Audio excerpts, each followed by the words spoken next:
Bonjour à tous, je suis ravi de vous retrouver pour un nouveau JT de l'expérience client et collaborateurs. Toute l'équipe d'Anews Expérience Client et moi-même, on vous souhaite une excellente rentrée. On vous souhaite de surfer sur l'énergie des Jeux Olympiques.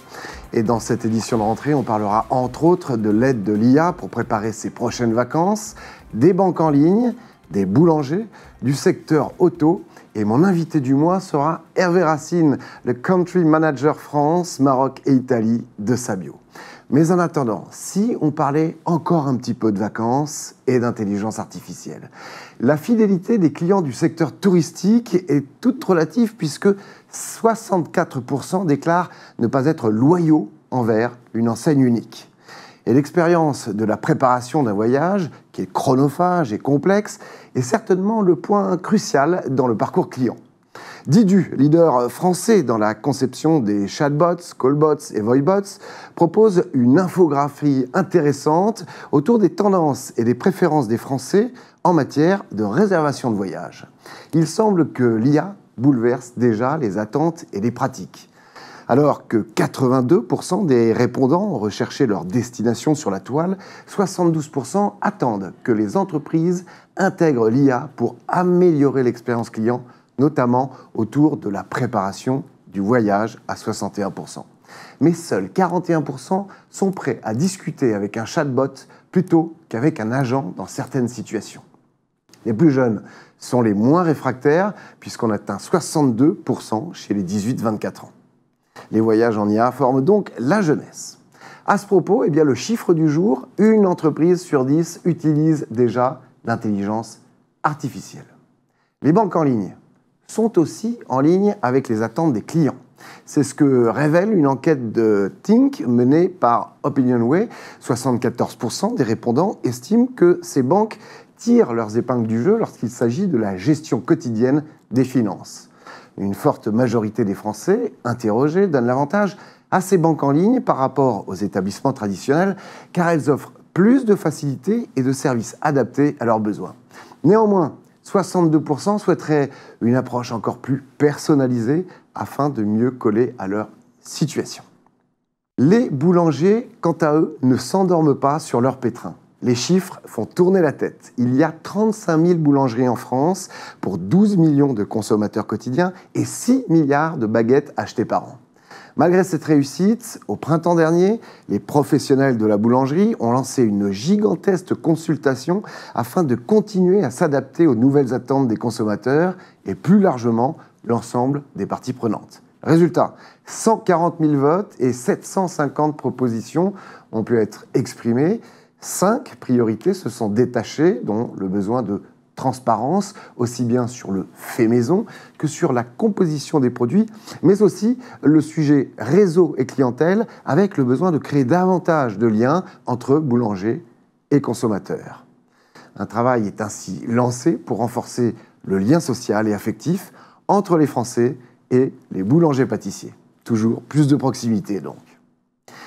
On parle d'expérience client en berne aux États-Unis. Bien loin de la baguette et selon le dernier rapport Forrester sur l'indice de satisfaction client, la perception des consommateurs américains concernant l'expérience client a chuté pour la 3e année consécutive, atteignant son plus bas niveau depuis sa création. 100 000 clients de 223 marques se sont prononcés dans un environnement particulier. Ainsi, l'inflation joue sur tous les tableaux puisque la hausse des prix booste aussi l'exigence du client. C'est bien connu, on paye plus pour en avoir plus, mais l'équation des marques est plus complexe. Finalement, l'efficacité des expériences a chuté de 4 points, la facilité moyenne en a perdu 3, et les marques ont de plus en plus de mal à créer des connexions émotionnelles avec leurs clients. Et personne n'y échappe, hormis 3 enseignes sur les 223, dont Tesla, qui ont un indice CX orienté à la hausse en 2024. Et l'on reparlera de Tesla justement, car en termes de voitures électriques, il y a tension sur la satisfaction. L'expérience de la voiture électrique, elle est souvent fatale. Si tout se passe bien, on ne revient pas au thermique. Dans le cas contraire, la pente est raide pour regagner la confiance. Et force est de constater qu'il existe de grandes différences entre les constructeurs, alors que le sujet majeur, pour ne pas dire la faiblesse, est la même pour tous, le réseau de recharge.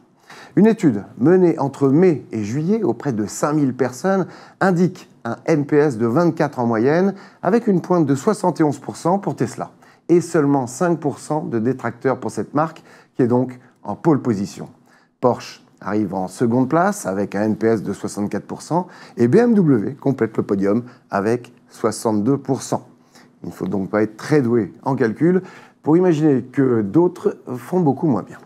Par charité, on ne donnera pas le reste du classement, mais notons que l'expérience clé en main, sans barrière et sans encombre, notamment grâce au superchargeur, fait la différence dans ce classement. Autre marque auto dont on parle, Lancia, qui fait le choix d'une expérience client Figital. Le client de la célèbre marque italienne peut commencer son parcours en accédant au configurateur, contacter des conseillers commerciaux en ligne et poursuivre au sein d'un showroom dans le réseau de distribution physique de la marque, avec l'ambition pour le constructeur italien d'afficher un réseau de 80 points de contact physique pour couvrir le territoire, alors que la marque va déjà passer de 15 à 25 points l'an prochain. Une expérience immersive qu'il est déjà possible de découvrir dans le premier showroom, Casa Lancia, situé à La Défense, à Paris. Voilà pour l'adresse. Quant aux usagers, on vous propose de vous engager. Si vous êtes usager du système de santé et si vous souhaitez vous impliquer dans son amélioration, vous pouvez en devenir un représentant, avec des objectifs aussi clairs que déterminants. D'abord, veiller au respect des droits des patients et des aidants, faciliter leur démarche, améliorer leur prise en charge au sein des établissements. L'ARS, l'Agence régionale de santé Île-de-France, a notamment lancé un appel à candidature le mois dernier, mais des représentants sont recherchés dans toutes les régions de France. On va parler des nominations maintenant. Balmain place Bruna Sconamiglio à la direction du marketing. La manager italienne qui affiche 20 ans d'expérience dans le monde du luxe et de la mode prendra ses fonctions dans quelques jours. Dans le secteur de l'hôtellerie de luxe, Anna Fédou, reconnue pour son attachement au domaine de l'expérience client, est nommée directrice de la marque et du marketing de Baumier, compagnie d'hôtel design, et devient aussi membre du COMEX. Sébastien Forger prend les rênes du département service à la clientèle chez BMW Group France. Koukaï nomme Grégory Cotier à la direction commerciale et relations clients. Parmi ses missions prioritaires, il a pour objectif le développement des affiliés ainsi que l'amélioration de la relation client. Cette dernière activité étant nouvellement ajoutée aux fonctions de la direction commerciale. Parlons du chapitre événements maintenant. Pour sa 10e édition de son salon, les 17, 18 et 19 septembre prochains, le Paris Retail Week sera sur le thème Retailligence. Au menu, le 17 septembre, l'agencement et l'équipement de magasins, la data et les marketplaces. Le 18, les nouveaux paiements et la RSE.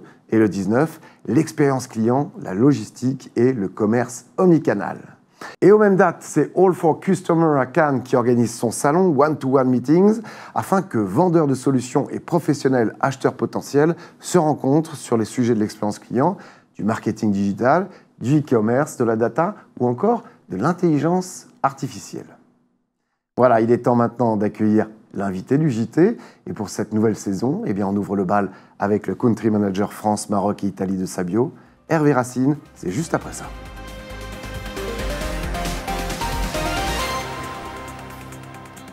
Bonjour Hervé Racine. Bonjour Alexandre, merci de m'accueillir. Je vous en prie, on est ravis pour cette nouvelle saison, car dans les médias, les nouvelles saisons commencent en septembre. Donc bienvenue sur notre plateau. Les derniers Community Days ont eu lieu au printemps dernier. C'est non seulement un rendez-vous pour les clients afin de présenter vos nouvelles solutions, mais aussi pour sonder les nouveaux besoins. Qu'est-ce qu'il en est sorti de ces derniers Community Days ? C'était un vrai succès. Le succès a été plébiscité par nos clients. Content d'être là. Petit comité, ce qui permet un échange fourni et extrêmement intéressant autour d'une technologie ou d'une tendance. Il y a eu le WFM, il y a eu l'intelligence artificielle, les solutions de Genesis. Donc c'est un ensemble de sujets qui sont des sujets du moment, qui intéressent fortement nos clients, sur lesquels on est nous aussi challengés en tant qu'experts de la relation client, avec des idées, des échanges, des points de vue. Donc c'est d'une richesse vraiment, vraiment importante pour nous comme pour nos clients. Au final, on voit un intérêt extrêmement fort pour l'intelligence artificielle, bien évidemment. Mais aussi, de plus en plus, certains clients qui veulent ramener l'humain au centre de la relation client. L'intelligence artificielle est un sujet qui est vraiment dans la tendance, mais l'humain revient quand même, parce que c'est une demande des clients finaux, finalement. Tant mieux, c'est bon signe. Oui. Alors, les prochains Community Days ont lieu très prochainement, on a les dates? Donc, le prochain Community Days aura lieu le 22 octobre, donc c'est avec Avaya, fournisseur de solutions de centre de contact, avec un sujet qui est vraiment demandé par nos clients, c'est quid du tout dans le cloud. Ouais. Est-ce qu'il est encore possible aujourd'hui de déployer des centres de relations clients, on va dire en mode hybride ou en dehors du cloud? Et donc, on va s'attacher à répondre à cette question avec la collaboration d'Avaya. Ce que je tiens à souligner, ce que vous disiez tout à l'heure, ce sont des petits groupes. Oui. Ça, c'est important dans les rencontres. L'objectif, c'est maximum 10-15 personnes. L'objectif étant de privilégier l'échange. Ouais. Et de faire en sorte qu'on puisse échanger aussi bien des points de vue que des idées, que des éléments technologiques ou tout autre point qui va être directement lié au sujet, en fait. Le petit comité, on fait ça dans nos locaux, avec un objectif vraiment de réunir des experts et des clients qui vont vraiment être attachés au sujet. Et on imagine d'autres rendez-vous tout du long de l'année? Alors l'objectif, c'était notre première année. Donc, ouais. On a déroulé toutes les sessions du printemps. Il y a celle du mois d'octobre et début 2025, on va reprendre certains sujets, soit des sujets qu'on a déjà abordés, mais sous un autre angle, soit de nouveaux sujets en fonction des demandes que nous ferons nos clients. Alors justement, est-ce qu'on peut avoir peut-être un petit scoop? Est-ce qu'on sait déjà quels seront les sujets phares de cette fin d'année et de l'année 2025? Alors, sur la fin d'année, donc il y a ce premier Community Days en octobre. On va ensuite participer à l'événement annuel de Genesis en tant que partenaire. Et début 2025, on va lancer des nouvelles thématiques, notamment liées au développement que fait Sabio. C'est-à-dire qu'au-delà des solutions des partenaires que l'on déploie, on vient aussi apporter des solutions Sabio qui nous paraissent importantes, qui nous paraissent répondre à des besoins qui ne sont pas forcément adressés par les éditeurs. Donc très probablement, début 2025, on fera une session sur l'ensemble des outils qui peuvent apporter une valeur ajoutée autour du centre de contact. Et je retiens le retour de l'humain au premier plan. Et le retour de l'humain au premier plan, ça c'est un point qui nous tient à cœur déjà, et qui tient à cœur à certains de nos clients aussi, puisqu'on a des clients notamment dans le monde de l'assistance. Dans le monde de l'assistance, l'empathie et l'humain sont au cœur de la relation client. L'intelligence artificielle vient aider les collaborateurs des sociétés, mais ne remplacera pas l'humain et l'empathie. On est d'accord, et on ne remplacera pas l'humain dans les athlètes de haut niveau. Est-ce que vous avez suivi les Jeux Olympiques, les Jeux Paralympiques? Est-ce que, quelque part, on peut s'en inspirer de cette réussite des Jeux Olympiques 2024 pour l'expérience client? Alors, on peut s'en inspirer. Je pense que la France a démontré qu'on pouvait être innovant aussi dans la façon d'aborder les Jeux Olympiques. Et je pense que tout le monde était un petit peu dans l'expectative de savoir comment ça allait se dérouler. Et au final, tout le monde s'accorde à dire que ça s'est très bien passé, les résultats étaient là. Donc moi, j'ai suivi certaines disciplines qui me tenaient plus à cœur que d'autres. Et puis, on voit aussi, c'était hier, je pense que c'était la journée des médailles, 5 médailles d'or, 5 titres, au-delà des autres médailles. Je pense que c'est un succès, tout le pays surfe sur la réussite des athlètes. C'est plutôt 5 médailles en paralympique, effectivement. Tout à fait. Donc c'est plutôt encourageant de voir que tout le monde est dans la même dynamique et que ça emmène tout le monde vers une dynamique très positive. Je pense qu'on en a tous besoin en ce moment. Et avec un travail d'équipe, parce que bien évidemment, il y a sous le feu des projecteurs l'athlète, mais derrière, il y a des équipes. Il y a des équipes, pendant des années. Il y a les familles aussi. Ouais. C'est vrai. Donc je pense qu'il faut, quand on dit qu'il faut ramener l'humain au centre, je pense qu'on ne se rend pas compte des sacrifices qui sont faits aussi par les familles des athlètes, au-delà du travail d'équipe pour arriver jusqu'à un titre. Je pense qu'effectivement, il y a toute une équipe derrière et la famille en fait partie. Alors justement, Hervé, notre ouvrage du mois s'intitule « Équipe gagnante » après les Jeux Olympiques et Paralympiques.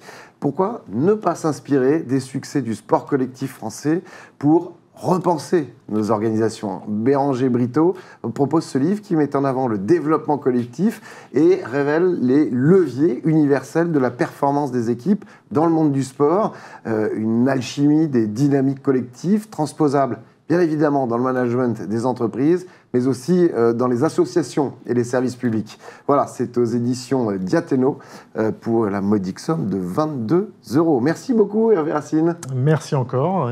On était ravis de vous avoir sur notre plateau. C'est un plaisir partagé. Merci à vous de nous avoir suivis. On remercie également Eric Lestanguet à la préparation de ce JT. Pour recevoir toute l'info de l'expérience client, eh bien, notre newsletter quotidienne est gratuite. Il suffit de s'abonner sur cette adresse. Et puis pour les entreprises, pour les marques, eh bien, vos communiqués de presse, c'est sur cette adresse dédiée. Voilà, on se donne rendez-vous le mois prochain pour un nouveau JT. En attendant, prenez soin de vous. Ciao.